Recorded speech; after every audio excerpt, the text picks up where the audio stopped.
각이 살아있는 정치평론 시사정각 시작하겠습니다. 오늘도 각이서는 두 분을 모셨는데요. 서정욱, 이승훈 변호사 두 분 나오셨습니다. 어서 오세요. 안녕하세요. 네, 먼저 첫 번째 주제어 내용부터 확인해 보도록 하겠습니다.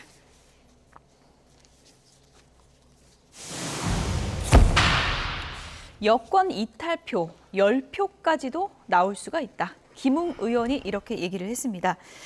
민주당의 박주민 의원이 지금 국민의힘 의원들 7, 8명 날짜 잡아서 접촉하고 있다고 하고요. 김웅 의원이 한 10표까지는 나올 수 있다라고 하는데 지금 표 계산해 보면은 두 자리가 나올 수도 있다는 얘기 같은데 이탈표가 어떻게 전망하십니까?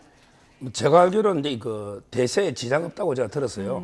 아마 이제 그 몇 표 안 나올 겁니다. 저는 예. 많이 놓았던 게 한 대여섯 표 이 정도고요. 예. 그다음에 그 두 번째 제가 지적하고 싶은 거는 그러면 이제 국민의힘만 이탈표가 있을까? 예. 이 말은 민주당은 이탈표가 없을까? 예. 국민의힘에게 낙선자, 낙천자가 있습니까? 민주당에도 낙선자, 낙천에게 공천 못 받은 사람 많죠. 이분들은 이게 100% 던질까? 저는 민주당에서도 이렇게 이탈표가 나올 수 있다. 이래 봅니다. 민주당도 가능성이 있는 거예요? 저는 없을 것 같아요. 왜냐하면 최상병 특검에 대해서 국민들께서 많이 원하고 있잖아요. 진실을 밝히기를 원하는데 민주당의 정책 방향과 맞는 것들에 대해서 뭐 낙선했다라고 그럴 리는 없을 것 같고요. 민주당은 지금 굉장히 단일 대우로서 잘 가고 있다고 보고 반면에 국민의힘은 탈당자는 있을 것 같아요. 아니 탈당 말을 잘못했고요. 아무래도 찬성하는 특검 찬성하는 사람들이 있을 것 같은데 이탈하는 분들. 예. 근데 17표를 얻기는 좀 어려울 것 같다. 다만 22대 국회로 넘어가면 8표잖아요. 예. 충분히 특검이 통과될 가능성은 충분히 있다라고 봅니다. 17표까지는 이번에 안 나오겠지만 10표 정도만 나와도 윤석열 대통령 입장에선 좀 긴장할 수밖에 없는 숫자가 아닌가 싶은데 어떻게 보세요? 근데 어차피 이번에 의회는 이제 끝납니다. 임기가 예. 마지막이죠. 예. 어차피 이제 다음에 108명 이렇게 다 바뀌기 때문에 뭐 이번에 이탈표가 몇 표 있다 해도 크게 긴장할 이유는 없다. 아, 사람이 바뀌니까? 사람이 이게 다 바뀌잖아요. 이제 마지막 5월 30일부터는 이제 22대 국회입니다. 예. 오히려 이제 22대가 더 108명 중요하기 때문에 예. 그래서 이제 대통령이 요즘 계속 식사 정치, 만찬 정치를 하고 있잖아요. 아, 표단속하는 겁니까? 아니 이제 22대를 미리 이제 예. 준비해서 예. 스킨십을 강화하고 있는 거예요. 예. 추경호 원내대표가 당론으로 우린 반대하겠다. 이건 당론으로 정하겠다라고 선언하지 않았습니까? 그러면 여기서 반대표를 던질 경우에는 어떻게 되는 거예요? 징계를 받게 되는 겁니까? 그렇죠. 대표적으로 이제 저는 뭐 안철수 의원이 문제죠. 예. 왜냐하면 이제 그 유의동, 그다음에 김웅 의원은 이제 그 징계 실익이 없어요. 이미 이번에 떨어졌거든요. 출마 안 하고. 근데 그 안철수 의원은 지금도 이게 의원입니다.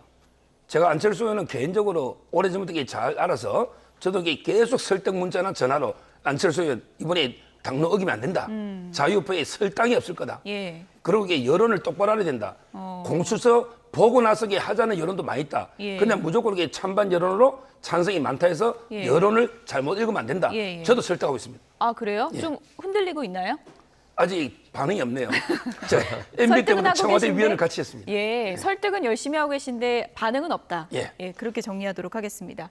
박주민 의원 같은 경우에는 지금 여당 의원들하고 날짜 잡아서 만나고 있다고 그러고 또 해병대 그 어머니의 편지를 이렇게 돌려가면서 감성에 호소하고 있다고 하던데 그런 게 좀 어느 정도 먹혀들 거라고 보십니까? 국민의힘 입장에서 보면 그렇게 먹혀들 것 같지는 않아요. 다만 국민의힘 의원들이 좀 생각해 봐야 될 포인트는 충분히 제공해 주는 거 아닌가 싶고요. 안철수 의원 같은 경우도 저번에 반대한다고 했는데 로텐더월에서 또 비판 활동을 같이 했었거든요. 예. 그런 것들 보면 안철수 의원에 대한 국민들의 시선이 그렇게 좋지 않았는데 예. 이번에 또다시 그런 행태를 보인다라고 한다면 국회의원 배지는 가지고 4년간은 할 수 있겠습니다만 예.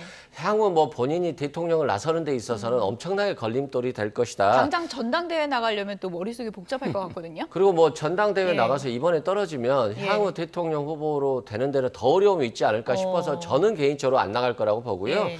또 안철수 의원 같은 경우 구원이 있잖아요. 윤석열 대통령 뭐 대통령 되면 손에 장을 지지겠다고 했는데 바로 며칠 만에 같이 단합을 해서 예. 이렇게 대통령이 당선시켰기 때문에 그런 약속을 지키지 못하는 사람에 대한 이미지 프레임이 강화되면은 굉장히 어려울 것 같고 예. 이번에는 안철수 의원이 뭐 출마 자체가 어렵지 않을까 싶습니다. 예. 전당대회냐 대선이냐 무엇을 바라보느냐 이걸 놓고도 머릿속이 좀 복잡할 것 같은데 지금 민주당에서는 지도부가 공식적으로 탄핵 두 글자를 처음으로 언급했습니다. 들어보시죠. 이제 대통령 탄핵이라는 암묵적 정치적 예의는 깨지고 국민적 유행어가 될 것 같습니다. 불행한 역사의 한 장면, 박근혜 탄핵 선고를 우리 국민들은 똑똑히 기억하고 있습니다. 윤석열 대통령은 박근혜 탄핵 인용문을 한번 읽어보시고 반면 교사로 삼기 바랍니다. 탄핵 열차가 시동을 걸고 있습니다. 윤석열 대통령에 대한 더 큰 불행을 막기 위해서라도 대통령 거부권 행사를 국회에서 제동을 걸어야 합니다. 이재명 대표와 야당은 정녕 최상병 사건을 빌미로 탄핵의 길을 가겠다는 것입니까? 대통령의 헌법상 권한인 제2요구권을 행사했다는 이유로 탄핵을 운운하고 국회 밖으로 나가 막무가내로 장외 집회를 여는 게 과연 민주당이 원하는 정치입니까? 야당은 제2요구에 따라 재의결 절차를 밟고 그 결과에 따르면 되는 일입니다. 다수 의석을 가진 민주당이 헌법과 법률을 무시하고 특검만 하자는 그 이유를 알고 싶습니다. 네, 정청래 최고위원 탄핵 열차 시동 걸렸다 이렇게 얘기를 했습니다. 야권에서는 지금 이 과정이 뭐 탄핵 빌드업 과정이다 이런 얘기까지 나오고 있더라고요. 지금 이제 정청래 최고위원인데 그 박근혜 탄핵 인용문을 읽어봐라 했잖아요. 예. 근데 왜 하나만 읽어봅니까? 노무현 대통령의 탄핵 기각 판결문도 읽어봐야죠. 거기 보면요. 탄핵은 이제 그 대통령의 단순한 위법만 가지고도 안 되고 예. 상당히 위법이 중대해야 된다. 이래서 이게 기각이 됐지 않습니까? 따라서 저는 정청래 최고위원이 거부권을 가지고 거부권은 이제 헌법이 대통령이 부여한 고유한 권한입니다. 이걸 가지고 이게 그 탄핵을 운운한다. 이거야말로 이게 진짜 반헌법적인 발상이다. 이렇게 보이고 대통령이 구체적으로 이게 법을 어긴 게 뭐가 있으며 또 이게 법을 어기더라도 중대하게 어기되거든요. 이런 식으로 이게 탄핵을 가볍게 언급할 그런 제도가 아니다. 탄핵이 한번 되면 이게 국론이 분열되고 나라가 이게 두동강이 납니다. 그때 노무현 대통령도 역풍이 많이 불었죠. 아마 이게 더한 역풍이 불 거다. 이렇게 경고합니다. 탄핵이 국민적 유행어가 될 것이다. 정청래 최고위원이 이렇게까지 얘기를 했는데 그동안은 이제 조국혁신당하고 탄핵 관련 언급에서 좀 결을 달리하려고 했는데 이제는 뭐 조국혁신당과 비슷하게 탄핵 언급을 좀 강화하겠다 이런 뜻으로도 풀이될 수 있는 겁니까? 그런 것 같습니다. 왜냐하면 최고위에서 이런 얘기들이 나왔다는 것들은 부담감이 좀 덜었다는 거거든요. 그리고 지금 조국혁신당 대표도 이렇게 얘기를 하고 있고요. 근데 심각한 것은 일단은 국민들이 탄핵에 대해서 그렇게 부담감을 갖지 않는 것 같아요. 예. 사사로운 자리에서 탄핵 얘기를 하고 계시고 또 야당이 탄핵에 대한 얘기를 했을 때 과거에는 극대노하거나 분노하는 국회의원들이 많이 있었거든요. 예. 국민의힘 국회의원들이. 근데 별로 없어요. 그만큼 대통령의 권위나 품격이 굉장히 많이 떨어졌다. 그리고 이 사태가 계속된다라고 한다면 대통령의 뭐 힘쓰기 어려운 레임덕과 같은 그런 시기가 올 수밖에 없고 또 오고 있다 이런 말씀드리고 그 간의 과정에서 보면 이태원 참사와 관련한 특별법이 너무 지연됐던 것 그리고 최상병 특검법과 관련해서도 아직까지도 뭐 대안을 마련하기보다는 거부를 위한 거부만 하고 있기 때문에 대통령이 상당히 어려운 위치예요. 그러면 대통령이 스스로 바뀌거나 아니면 국민의힘 의원들이 이탈표를 많이 줘서 예. 17표를 줘서 대통령을 바꾸게 하거나 이게 필요하거든요. 근데 그걸 하지 못하기 때문에 국민의힘이 아직은 변화가 없는 것이고 국정 동력도 살아나기 힘든 것이고요. 다만 이번 국회는 어렵더라도 22대 국회에는 최상병 특검법이 통과될 만한 예. 확실한 저는 가능성이 충분히 있다고 봅니다. 변호사님 이렇게 좀 질문을 드려볼게요. 지금 이제 민주당까지도 탄핵이라는 말을 반복적으로 사용하다 보면 국민의힘 입장에서 최상병 특검 자체에 대한 판단으로 소신 투표를 하고 싶어도 탄핵이라는 단어를 야권에서 자꾸 언급을 하면 더 부담을 느끼지 않겠습니까? 어떻게 보시나요? 일단 그건 예. 특검을 반대하기 위한 명분 쌓기일 뿐이다 그런 생각이 들고요. 대통령이 분명히 얘기하셨잖아요. 뭐 특별하게 잘못한 것도 없고 경로한 것도 수사를 방해할 외압을 한 것이 아니라 이렇게 최상병 같은 억울한 피해자가 발생한 것에 대해서 경로했다는 거잖아요. 그럼 전혀 딴 얘기를 하시고 계시거든요. 그래서 저는 대통령실이 전향적으로 최상병 특검에 대한 찬성표를 해야지만이 예. 뭔가 국정 회복 동력을 확보할 수 있다 이런 생각이 듭니다. 지금 말씀하신 대통령이 경로했다. 이 말의 진위 여부가 지금 수사의 핵심 중에 하나라고 할 수 있는데 이 말을 나도 들었다라는 추가 진술이 나왔다고 하더라고요. 이건 어떤 변수가 되는 건가요? 뭐 제가 보기에 아마 민주당에서는 상당히 대통령이 경로한 게 아마 그 때문에 국방부나 대통령실이 개입한 거 아닌가 예. 이런 데 동기로 자꾸 주장하는데요. 예. 근데 문제는 경로만 가지고 이게 범죄가 됩니까? 대통령이 어떤 게 보고를 받을 때 제가 대통령이라도 군 통수권자죠. 예. 근데 이런 데 과실 사고의 사단장까지 조사권도 없는 대령이 네. 수사권도 없잖아요. 근데 대령이 사단장을 수사도 안 하고 무조건 이게 공동정범이다. 이런 식으로 이게 포함시키니까 대통령 통수권자 입장에서는 화를 낼 수도 있는 거 아닙니까? 따라서 이제 저는 화만 낸 거 가지고 이런 게 범죄는 없잖아요. 화낸 게 경로가 곧 외압은 아니다. 뭐 이렇게 보시는 그렇죠. 건가요? 경로를 예. 해석이 해도 그다음에 대통령실의 다른 관계자나 아니면 국방부에서 다르게 대응할 수도 있는 거 아닙니까? 예. 따라서 이제 그 화낸 게 직접적인 범행의 구성 요건 자체가 안 되기 때문에 예. 이걸 가지고 이게 뭐 저는 핵심이다. 화낸 게 입증된다 해서 예. 그러면 이게 대통령이 범죄했다. 이게 결론이 안 나오지 않습니까? 어쨌든 박정훈 전 수사단장은 계속 들었다고 주장을 했고 김계환 사령관은 지어낸 얘기다라고 했는데 뭐 대질 조사도 이루어지지 않은 거고 이번 추가 진술이 근데 그러면 박정훈 단장 진술에는 좀 힘이 실리게 되는 건가요? 아마 이제 뭐 동기 측면에서는 아마 도움이 되겠죠. 박정훈 대령의 진술에는. 예. 근데 조금 전에 말한 것처럼 아마 이제 그 자체도 또 이게 증거가 안 될 거예요. 아마 참고인이 해병대 간부가 들었다 예. 이건데요. 직접적으로 이제 그 사령관이 있잖아요. 김배한 이분은 이제 경로설이 없었다 이렇게 주장하고 있기 때문에 뭐 그것만 가지고 이게 진위도 밝기 어렵고 설령 밝혀지더라도 대통령이 범죄로 연결은 안 된다 봐요. 이번 사건 핵심이 일단 외압이 있었는지 이 부분을 가리는 건데 경로했다는 게 사실이라고 설령 할지라도 그것이 곧 외압은 아니다 이렇게 주장하시는 거거든요. 그건 어떻게 보세요? 그렇죠. 맞는 말씀인데 예. 문제는 대통령이 경로한 이후에 모든 것이 바뀌었다는 거. 이게 이제 직권남용의 포인트라고 생각되고요. 아니 대통령이 만약에 경로했고 그래서 직권을 사용하지 않았다라고 한다면 국방부 장관이 경찰로 이첩하라고 결재까지 하고 이첩된 사건을 다시 가져왔겠습니까? 그리고 경찰에서 수사권이 있죠. 그런데 8명, 김기한 사령관을 포함해서 8명을 혐의자로 해서 경찰에 넘겼으면 경찰이 수사를 하면 되는 거잖아요. 근데 그걸 굳이 가지고 와가지고 다시 그 말단의 대지당 2명만 넘겼다는 거거든요. 그건 대통령이 아니면 대통령 비서실인 이시원 공직기관 비서관실이 움직였을 리도 없고 유재훈 국방부 법무관리관과 얘기했을 리도 없고 안보실까지 움직였다는 거잖아요. 예. 결론은 대통령의 경로로 인해서 국방부, 대통령 안보실이 전체적으로 움직여서 결국에는 그 8명의 혐의자를 이첩하는 걸 2명으로 줄였기 때문에 예. 이건 직권남용의 혐의가 있고 공수처 수사가 절실히 필요한 부분이라 생각됩니다. 2기 공수처가 출범을 했는데 윤석열 대통령이 원칙대로 수사해라 이렇게 얘기를 했다고 합니다. 대통령실의 속내는 어떨까요? 빨리 공수처 수사가 좀 빨리 진행됐으면 좋겠다 이런 생각일까요? 그렇죠. 예. 아마 이제 원칙대로 성역 없이 수사해라 이 말은 지금 이제 공적 결과를 보고 이제 그 특검을 대통령이 먼저 주장하겠다 했잖아요. 따라서 저는 성역 가리지 말고 이제 필요하면 대통령실까지 안보실까지 철저하게 수사해서 예. 진실을 이렇게 밝혀라 이렇게 촉구한 걸로 보고요. 아마 이제 공적 수사가 나와가지고 국민들이 그걸 납득하면 이제 특검 주장은 잦아들지 않을까 이래 봅니다. 기자들 질문에 오동훈 공수처장이 대통령도 물론 수사 대상이 될 수 있다 이렇게 원칙적인 입장을 밝혔는데 화살이 진짜 거기까지 가느냐 이게 또 관심이 집중되지 않겠습니까?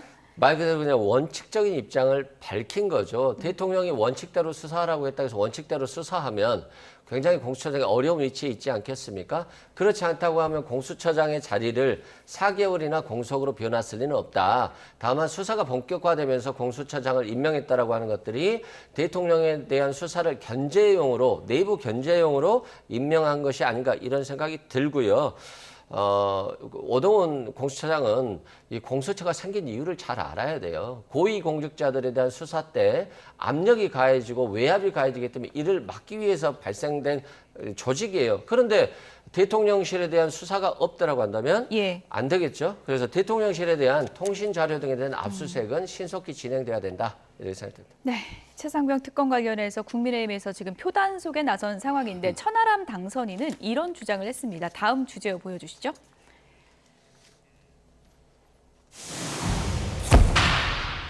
최상병 특검이 한동훈의 차별화 포인트가 될 수 있다라는 본인의 주장을 한 겁니다. 차별화 포인트를 어떻게 만든다는 얘기일까요? 발언 내용 들어보시죠.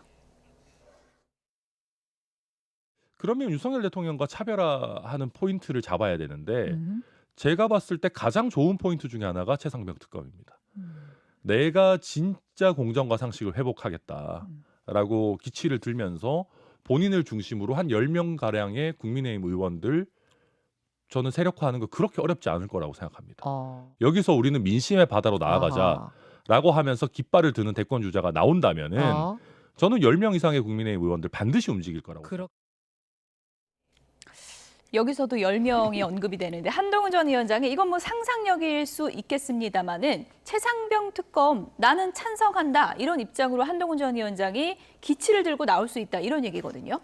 이거야말로 이제 그 윤 대통령하고 한 위원장을 이간시키려는 이간질 전략입니까? 예, 이런 이제 그 개인의 희망 사항이지. 예. 그러면 이게 국회의원 10명 가지고 당대표 할 수 있나요? 10명 가지고 이게 다음 대권 할 수 있습니까? 그다음에 대통령 임기가 3년 남았는데 예. 대통령하고 이게 돌아올 수 없는 강을 완전히 건너서 척지 가지고 이게 대선이 됩니까? 옛날에 이해창 총재도 YS 화영식까지 하고 이랬는데 결국에 두 분 다 졌잖아요. 다 떨어졌잖아요. 저는 아주 이제 잘못된 희망 사항 이간질 시키는 시도에 불과하고 예. 제가 알기로요 한 위원장이 정중하게 대통령께 아마 식사 요청을 했다 이런 이제 이야기가 나오지 않습니까? 조만간에 굳건한 모습을 보여줄 겁니다. 저는 그 얘기 처음 들었는데요. 아 그렇습니까? 네. 식사 요청을 했다고요? 한동훈 전 위원장이요? 한 위원장이 먼저 이제 윤 대통령께 이제 이거 오찬이나 식사 제안했다 이런 게 보도가 많이 나오고 있습니다. 최근에요? 예. 그럼 윤석열 대통령은 원래 함께 식사를 하자고 먼저 제안한 입장이니까 곧 날짜가 잡히겠네요. 그렇죠. 예. 아마 이제 조만간에 예. 이미 마음은 다 감정은 풀린 거예요. 예. 한 위원장도 마찬가지고 예. 한 위원장이 홀로 쓰기는 필요합니다. 그러나 이게 불각은 불가원이 돼야 돼요. 너무 이게 멀리 떨어져 버리면 예. 현직 대통령과 예. 그러면 이게 미래가 어렵습니다.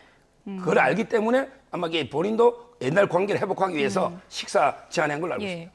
저 그럼 궁금한 게요. 천하람 당선인 주장이 지금 뭐 혼자만의 상상력이 될 수 있는 거고 전당대회를 앞둔 시점에서 한동훈 전 위원장과 윤석열 대통령이 식사를 하게 된다면 어떻게 보면 윤석열 대통령이 한동훈 전 위원장이 당대표 되는 것도 나는 받아들일 수 있다 이런 의미로도 될 수 있는데 그렇게도 해석하십니까? 당연하죠. 예. 이번에 그 제가 알기로 대통령실은 이제 그 전당대회에 대해서 전혀 일체 관여하지 않는다. 여러 사람이 노석에 선의로 경쟁하면 그렇게 받아들이는 거죠. 이제는 게 옛날에는 김기현 대표 좀 만들 때는 무리수가 있었어요. 나경원도 이게 주잔치고 안철수 의원도 이게 주잔치잖아요. 근데 너무 이번에 단정적으로 얘기하지 마시고요. 제가 예. 보기에는 그렇게 예. 보였거든요. 예. 근데 이번에는 아마 엄중 중립. 예. 당의 일은 당이 해라. 예. 대통령은 이게 누구에 대해서 비토나 이게 없습니다. 한동훈이 돼도 난 상관없다. 그렇습니다. 예, 그런 기조라고 하셨는데 박지원 당선인은 윤석열 대통령의 한동훈 대표 되는 거는 절대 못 볼 거다 이렇게 전망을 하셨거든요. 저도 좀 그렇게 생각이 돼요. 뭐 한동훈 전 비대위원장이 출마 여부를 떠나서 왜 그러냐면 한동훈 전 비대위원장에 대해서 팬덤이 좀 있어서 만약에 당대표가 될 경우에는 대통령실에 대한 집중도가 떨어지고 한동훈 체제로 갈 수도 있다 이런 생각이 들고요. 다만 이제 한동훈 전 비대위원장 같은 경우는 일단 당대표가 돼야 되잖아요. 당대표 되기 전부터 최상병 특검을 받겠다라고 말하지는 못할 것 같아요. 일단 당대표가 돼야 되니까. 천하람 당선인이 앞서간 겁니까? 그렇죠. 천하람 예. 당선인이 말씀한 대로 이관계를 좀 쓴 거죠. 예. 근데 당선이 되고 나서는 최상병 특검에 대해서 전향적으로 나올 가능성이 높고요. 그것만이 윤석열 대통령의 아바타다. 황태자다라고 하는 모습에서 벗어날 수 있지 않느냐 싶고요. 한동훈 전 비대위원장이 국회의원으로 보낸 국회의원도 또 숫자가 상당할 거예요. 그런 측면에서는 한동훈 전 비대위원장이 발톱을 숨기고 당대표가 된 이후에 네. 변화를 줄 가능성이 상당히 있다라고 봅니다. 식사하자 한 것도 발톱을 좀 숨긴 일 아닌가요? 그렇죠. 왜냐하면 지금 이제 뭐 당원 투표도 있을 수 있고 또 일반 여론조사도 포함시킬 수도 있고요. 그런 상황 예측이 어려운 상황에서 대통령과 지금 각서서는 상당히 어려운 위치에 있고 당대표가 안 돼버리면 한동훈 전 비대위원장은 정치적으로 사망 선고를 받을 수도 있습니다. 한동훈 등판 논란에 개혁신당이 가세하는 모양새입니다. 이준석 당선인은 이런 얘기를 했는데요. 그래픽을 좀 보여주실까요? 한동훈 전 위원장이 지금 좀 착각을 하고 있는 것 같다라고 하면서요. 윤석열 대통령이 만들어준 비대위원장 자리가 유일한 정치 이력이지 않냐. 윤한 불화설이 있는데 국민이 외관상 봤을 때는 검사원, 검사투다 이렇게 비판을 했습니다. 지금 이제 그 아마 상당히 저는 이준석 대표가 한 위원장한테 콤플렉스가 있는 게 아닌가 할 정도로 이렇게 왜 비난하는지를 모르겠어요. 본인은 이제 뭐 박근혜 퀴즈로 등장해서 10년 정도 걸려서 이제 본인 정치로 우뚝 섰다고 아마 자화자찬하면서 이런 이제 발언이 나왔는데 지금 한 위원장이요 검사로서도 이제 그 진짜 에이스 검사였어요. 검찰에 물어보면 27개는 이원석 한동훈이다. 이렇게 그 검찰로서도 난리고요. 그다음에 법무부 장관 할 때도 여러 정책이 있잖아요. 상당히 잘했어요. 법무 개혁을. 법무부 직원들이 보면 알잖아요. 그다음에 비대위원장 온 거거든요. 본인의 정치 자세를 하나하나게 쌓아오고 있는데 마치 이게 윤석열 대통령이 완전히 뭐 아바타처럼 이렇게 윤석열 대통령 아직 그늘에 있는 것처럼 이렇게 비하하는 거는 저는 아주 잘못됐다. 한 위원장은 이게 독자적으로 자기만의 정치적 자산을 차곡차곡 쌓고 있다. 이렇게 봅니다. 하지만 정치인으로서 보여준 게 없지 않냐. 이준석 대표 당선인의 이제 주장은 그런 면도 좀 있는 것 같거든요. 그렇죠. 보여준 게 없죠. 대통령이 준 직책 가지고 법무장관하고 전 비대위원장까지 했는데 결국에는 비대위원장 통해서 국민의힘이 실패했기 때문에 결국은 보여준 게 없다. 그런데 그런 보여주려고 한다면 한동훈 전 비대위원장은 당대표를 나와야 되는데 이준석 의원 당선자나 지금 개혁신당 입장에서 부담스러운 것 같아요. 개혁신당 가지고 숙권할 수 있다라고 생각하지는 않잖아요. 결국에는 언젠가는 합쳐야 되는데 합쳤을 때 한동훈이 굉장히 부담스러운 존재고 아무래도 팬덤이 있잖아요. 그것도 윤석열 대통령도 마찬가지일 것 같아요. 본인이 특수부 검사였잖아요. 그래서 만들어놨더니 야당을 수사하듯이 한동훈 전 비대위원장도 특수부 검사인데 차기 대통령 후보로 올라온다는 것도 상당히 부담스러울 것 같다. 그래서 결국에는 한동훈 전 비대위원장이 굉장히 어려운 위치에 있지만 저는 개인적으로 당대표 출마할 것 같습니다. 만약에 출마하면 개혁신당과는 관계 정립을 또 어떻게 하려고 할지 그 부분도 좀 관심 포인트인 것 같고요. 야권 얘기로 좀 넘어가 보도록 하겠습니다. 김경수 전 경남지사의 일시 귀국이 화제를 모았는데요. 관련해서 주제와 함께 보시죠. 네, 이재명 대표, 조국 대표, 김경수 전 지사가 있는데 같이 묶여 있다? 이런 주제어를 저희가 정해봤습니다. 최재성 전 수석이 오늘 아침 언론 인터뷰에서 이런 얘기를 했습니다. 들어보시죠. 조국 대표도 그렇고요. 김경수 전 지사도 그렇고 이재명 대표의 소위 사법 리스크하고 묶여 있다고 봐요. 이재명 대표가 예를 들어서 사법 리스크를 극복하고 이제 1심 지금 진행 중이지 않습니까? 그런데 이걸 잘 극복을 했다 그러면은 조국 김경수도 사면 복권될 가능성이 저는 크다. 그러니까 무죄가 나오게 되면은 그러면 이재명 대표가 강력한 이제 대권 주자가 되는 거 아니에요? 조국 김경수에 대한 사면 복권도 제가 보기엔 진행될 가능성이 크다고 봐요. 그래서 공교롭게 묶여 있는 거죠. 이재명 대표의 명운과 묶여 있을 가능성이 저는 크다고 봅니다. 최재성 전 수석의 개인적인 견해지만 상당히 흥미로운 해석입니다. 이재명 대표 사법 리스크에 조국 대표 김경수 전 지사가 같이 묶여 있다. 한 배 탔다. 이런 얘기 같은데 어떻게 보십니까? 제가 보기 뭐 황당무계한 궤변이죠. 이재명 대표의 사법 리스크는 판사가 합니다. 법원이 판단하는 거죠. 그다음에 사면 복권은 대통령의 고유한 권한이죠. 윤석열 대통령이 판단하는 거예요. 판단의 주체가 다른데 어떻게 세 개가 묶일 수가 있습니까?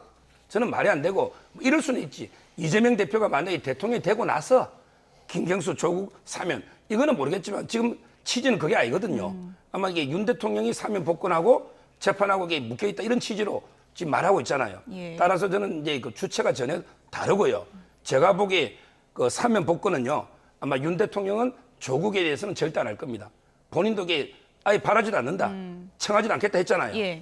근데 김경수에 대해서는 고민이 많은 것 같아요. 복권이요. 예, 왜냐하면 이게 전략적인 판단이 필요하거든요. 예. 야당을 이게 분열시키게 된다. 그렇다면 이게 김경수 지사를 사면해주면 이재명의 대항마가 될 수 있잖아요. 친문이 결집될 수가 있잖아요. 예. 그러면 이게 야당이 분열될 수가 있거든요. 그래서 아마 이게 전략적으로 김경수 사면은 검토하고 있는 걸로 알고 있고, 예. 근데 조국 사면은 어림도 없습니다. 근데 사면은 된 거고 이제 복권이 아직 그렇죠, 안 된 거죠. 복권이죠. 그러니까 복권을 해줄 가능성이 있어 보인다. 어느 지금 정도는. 이게 그런 여론이 우파 내에서도 많아요. 왜 전략적으로 예. 야당을 이게 분열시키기 위해서. 예. 김경수 전 지사 복권되면 야권이 분열됩니까? 개인적인 뭐 견해신 것 같긴 한데요. 일단 저랑 예. 뭐 비슷한 생각을 갖고 있는데요. 예. 김경수 전 지사에 대해서 복권 가능성이 저는 충분히 있다고 봐요. 왜냐하면 지금 국민의힘이나 대통령실에 힘이 너무 빠져 있어요. 그래서 현재 국민들은 상당수가 이재명 대표가 대통령 된다라고 보고 있거든요. 그렇기 때문에 이걸 막기 위해서라도 다른 카드가 없다라고 본다면 결국에는 김 전 지사를 복권할 수밖에 없을 것이다. 그래서 이 관계를 통해서 분열을 보려고 할 것 같은데 다만 뭐 이렇게 정치공학적인 사고가 예. 현실적으로 오히려 분열 일부 조금의 분열을 위해 더 공고해질 수도 있거든요. 그래서 정치공학적 사고다 말씀드리고 다만 조국 전 장관에 대해서는 저도 사면 복권 절대 안 할 것 같아요. 왜냐하면 일단은 조국 전 장관의 가정이 패가 망신을 당했잖아요. 그런데 조국 혁신당으로 부활했어요. 그러면 자신의 어떤 행동, 윤석열 대통령의 과거의 수사라는 이런 것들이 일부 부정된 부분이 있거든요. 그리고 또 조국 전 대표 같은 경우는 조국 전 장관 같은 경우는 저는 폭발력도 있다고 봐요. 그래서 절대 사면하지 않을 것이다. 예. 라고 저도 같은 의견입니다. 어쨌든 저 세 분의 운명이 어떻게 될지는 상상의 영역이기 때문에 저희가 지켜봐야 될 것 같고요. 지금 민주당에서는 당심 달래기가 한창인데 이렇다 보니까 국회의장 경선에서 떨어진 추미애 당선인을 아예 초강경 법사위원장 카드로 쓰자 이런 얘기가 나오고 있다고 그러더라고요. 지금은 이제 그 법사위원장이 원래 3선이었거든요. 예. 원래는 이제 박주민, 그다음에 이은주, 그다음에 전현희 이런 분들이 거론이 됐거든요. 근데 갑자기 이제 요즘 거론되는 게 정청래, 그다음에 추미애, 그다음에 정성호, 예. 오히려 이제 박범계 장관까지 예. 이렇게 이제 법사위를 우리가 장악해서 상당히 체급을 높이자 예. 이런 게 거론되고 있는데 저는 그 강성지청 뭐 개딸이 하면 또 이게 뭘 하니까 예. 이분들이 국회의장 선거도 관여하고 있고 그다음에 법사위원장 선거에도 이게 관여 안 하고 이런 식으로 이게 강성지휘청에 국회가 휘둘리면 정말 이게 저는 위험한 이거야말로 이게 우리 민주주의가 무너지는 이런 게 위험한 신호다 이렇게 봅니다. 예. 뭐 위험한 신화라고 하셨지만 민주당 내부 분위기는 지금 뭐 당심 강화하는 분위기고 당원 주권국을 신설한다고 하고 또 양문석 당선인은 뭐 원내대표나 국회의장 경선에 당심 50%까지 올리자 이런 파격적인 주장까지 했거든요. 좀 받아들여질 가능성이 있다고 보세요?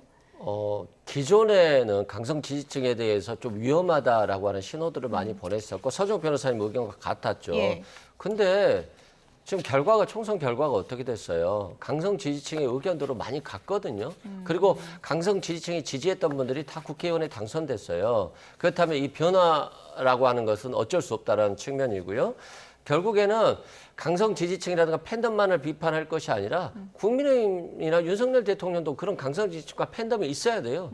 그게 없다라고 하는 것은 그만큼 윤석열 대통령을 국민의힘을 신뢰하지 않는다는 거거든요. 그래서 저는 반대로 해석해서 예. 강성 지지층이 없다라고 하는 것은 민주주의가 별로 없는 정당이다라고 볼 수도 있다. 반대로 저는 해석해보고 싶고요. 그런 측면에서 주권국이라고 하는 당원 주권국 그런 것들도 지금의 시대에 별로 틀린 그런 해답은 아닌 것 같다. 저는 예. 지금 방향으로서 보면 맞다라고 생각됩니다. 끝으로 제가 뭐 토를 다는 건 아니고요. 민주당에서도 국민의힘 근데 전당대회 할 때 민심 반영 늘려야 된다고 또 얘기하지 않습니까? 그건 좀 앞뒤가 안 맞는 거 아니냐 이런 비판도 있을 수 있어서요. 뭐 그런 비판이 있을 수가 예. 있는데요. 그러니까 그런 것 같아요. 정무적 판단이라고 있잖아요. 이재명 대표 같은 경우는 정무적 판단을 잘해서 예를 들어서 당심이 따라줘야 될 때는 당심 쪽으로 좀 갔다가 또 민심이 중요할 때 민심 쪽으로 이렇게 가는 것 같아요. 근데 윤석열 대통령은 민심이 아무리 최상병 특검법 통과시켜야 된다고 해도 거부권을 행사하시잖아요. 그렇기 때문에 정무적 감각이 떨어져서 국민의힘이 지금 어려운 위기에 있다라고 말씀드립니다. 두 분 얘기 여기까지 줄이겠습니다. 지금까지 서정욱 변호사, 이승훈 변호사 두 분이었습니다. 고맙습니다. 감사합니다.